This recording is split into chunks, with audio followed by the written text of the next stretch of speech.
कहते हैं ना घी अगर सीधे उंगली से ना निकले तो उंगली टेढ़ी करनी पड़ती। अगर एक भाई धर्म के लिए बोल रहा है तो दूसरा अगर तलवार उठा रहा है तो कहीं ना कहीं सनातनियों के लिए अच्छी बात है, क्योंकि अहिंसा परमो धर्म। अभी तक पढ़ रहे थे, अब धर्म हिंसा तथैव जो पढ़ने की बारी आ गई है। अगर एक भाई शस्त्र उठाता है तो दूसरा भाई शस्त्र उठाए, हमें कोई दिक्कत नहीं।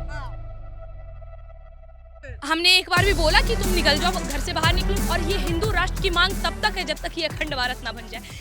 नमस्कार, मैं शालिनी झा और आप देख रहे हैं सौगंध टीवी। धीरेंद्र शास्त्री जो अपने बयानों की वजह से सुर्खियों में रहते हैं, इन दिनों सुर्खियों में है क्योंकि उनके भाई शालिग्राम पर तमाम आरोप लगे थे वीडियो वायरल होने के बाद। अब कल उनकी गिरफ्तारी होती है, जिसके कुछ ही देर बाद जमानत हो जाती है उनकी।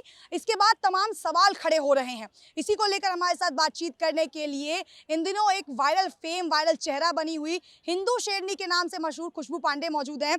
खुशबू, मैं आपसे जानना चाहूंगी, आप हमेशा धीरेंद्र शास्त्री के समर्थन में, हिंदू राष्ट्र के समर्थन में, सनातन के समर्थन में खड़ी हुई नजर आती हैं, लेकिन जब धीरेंद्र शास्त्री जो लगातार हिंदू राष्ट्र सनातन धर्म की बात करते हैं, उनके ही भाई शालिग्राम जिन पर ऐसे वीडियो वायरल हुए थे उस पर आरोप लगा, फिर कल उनकी जमानत हो जाती है। क्या कुछ कहना चाहेंगे इसको लेकर? देखिए, जहाँ तक कि आपको भी पता है कि जब कोई धर्म के लिए आवाज उठाता है, जब कोई देश के लिए आवाज उठाता है, जब कोई एक नाम बनता है कि हाँ वो एक नाम का बंदा है, जिसकी वजह से आज हमारे देश का माहौल बहुत 27 साल की उम्र है धीरेंद्र शास्त्री जी की। आज ऐसा क्या हुआ है कि दुनिया का सारा कैमरा उनके साइड है।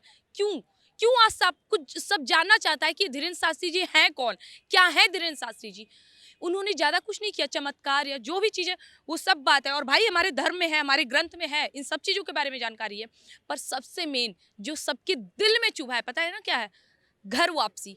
कितने लोगों का अभी तक उन्होंने धर्म परिवर्तन करवाया, कोई जोर जबरदस्ती नहीं, कोई गले काटने की धमकी नहीं दी गई है, किसी के माँ बहन को बलात्कार करने की धमकी नहीं दी गई है, लेकिन उनका घर वापसी उन्होंने खुद किया। तो कहीं ना कहीं लोगों का थोड़ा सा बनता है कि अगर ये इंसान रह गया आगे तक, तो कहीं ना कहीं उनके कौम वालों के लिए प्रॉब्लम क्रिएट कर सकता है। भाई पे आरोप लगे, अभी जाहिर सी बात है कोई एक कदम दाबने के लिए कोई तो चाहिए। उनके भाई को जकड़ लिया गया, अभी आरोप लग रहे हैं। अगर आरोप प्रूफ होते हैं, भाई न्यायपालिका है, कोर्ट है, पुलिस है, सब है। 70 साल से पता नहीं कहाँ थी, पर अब है। अगर है तो उसका मान्यता किया जाएगा। कोई मुजरिम है उसको सजा दी जाएगी, लेकिन आरोप लगाने वाले को किसी भी इंसान को बख्शा नहीं जाएगा।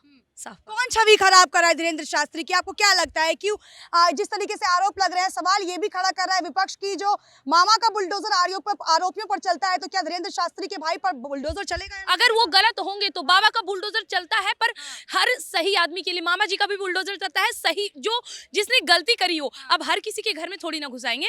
अगर उनका गलती प्रूफ होता है, और किन पे बुलडोजर चलती है? उनपे ना, जो पत्थर फेंकते हैं, जो आतंकवादी घटनाएं करने की कोशिश करते हैं, जो कभी कुछ बेतुका बयान देते हैं, जिनपे 420 या न जाने अनगिनत केस है, जिसको लीगली तरीके से सॉल्व नहीं किया जाएगा। कहते हैं ना घी अगर सीधे उंगली से ना निकले तो उंगली टेढ़ी करनी पड़ती है। तो ये बुलडोजर जब चलता है ना, तो वो उंगली टेढ़ी की जाती है।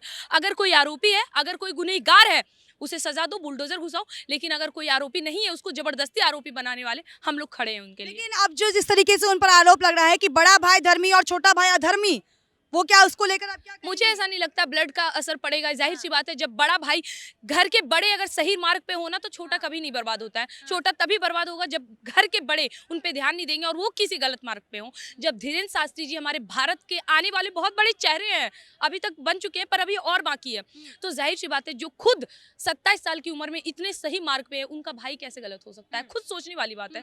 लेकिन खुशबू, जिस तरीके से धीरेंद्र शास्त्री काफी सुर्खियों में रहते हैं, तमाम उन पर आरोप लगते हैं कि बार बार हिंदू राष्ट्र और अखंड भारत की मांग करते हैं, तो बाकी समुदाय कहाँ जाएगा फिर? हमने एक बार भी बोला कि तुम निकल जाओ, घर से बाहर निकलो, जितने भी जैन, सिख, पारसी, मुस्लिम जो भी हैं, तुम बाहर निकलो। देखिए, हमारी सबसे बड़ी गलती ये है कि हम सनातनी हैं। हम सनातनी हैं, वसुधैव कुटुंबकम का नारा अपनाते हैं, ठीक है, सबको अपने घर पे बुलाते हैं, और ऐसा हालत होता है कि आंख के बदली आंख दो बोल के हम पूरे अंधे हो जाते हैं। कहने का मतलब यही है कि ये हमारा भारत जो आज एक टुकड़े में है, ये था नहीं ना, था तो अखंड भारत ही। उसके इसी तरह टुकड़े किए गए। पहले कुछ लोग आए, हम लोग उन पे तरस खाएं, फिर वो लोग यहाँ पे जम गए। उसके बाद क्या हुआ? हमारी मंदिरें टूटे, हमारी संस्कृति, हमारी सभ्यता सब नष्ट किया गया, वहाँ मस्जिद मीनारें तैयार की गई। आज ये हुआ है कि हमारा देश इस्लामीकरण की ओर पूर्ण रूप से मुड़ रहा है। क्यों भाई?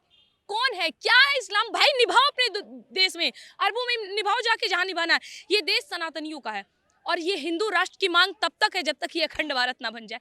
हिंदू राष्ट्र बनेगा, दूसरा मांग हमारा अखंड भारत होगा और हम लोग तब तक चैन से नहीं बैठेंगे। और हाँ, गलतफहमी की जरूरत नहीं है कि बाकी कंट्रीज अगर मिलेंगे तो ऑब्वियसली सारी कंट्रीज में बहुत से मुस्लिम है, अगर इस देश में आएंगे तो ये ऐसे भी इस्लामिक कंट्री भी बनेगा, हिंदू राष्ट्र नहीं बन सकता। गलतफहमी से बाहर निकले, अभी पहले भारत संभालेंगे।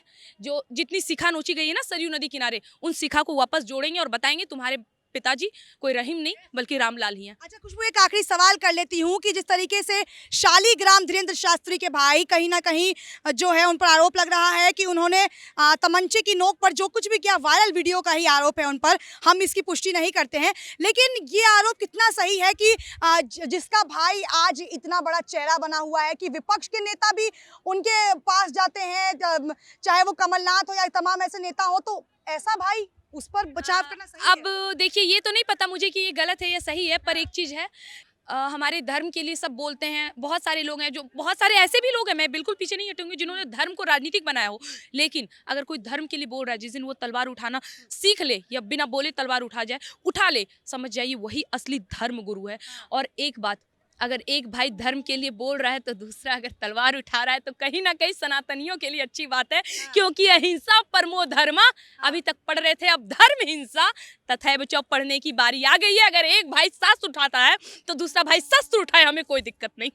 तो चलिए, ये हमारे साथ हिंदू शेरनी खुशबू पांडे मौजूद थी। जिस तरीके से धीरेन्द्र शास्त्री के भाई शालीग्राम इन दिनों सुर्खियों में बने हुए हैं, उसको लेकर उन्होंने क्या कुछ कहा ये आपने सुना। वीडियो में फिलहाल इतना ही, हाजिर होंगे एक नए मुद्दे एक नए वीडियो के साथ। आप देश और दुनिया की तमाम बड़ी खबरों के लिए हमारे चैनल सौगंध टीवी को लाइक शेयर सब्सक्राइब करें। मुझे दीजिए इजाजत। कैमरा पर्सन रोहित के साथ शालिनी झा, दिल्ली, सौगंध टीवी। आप देख रहे हैं सौगंध टीवी, सौगंध वतन की।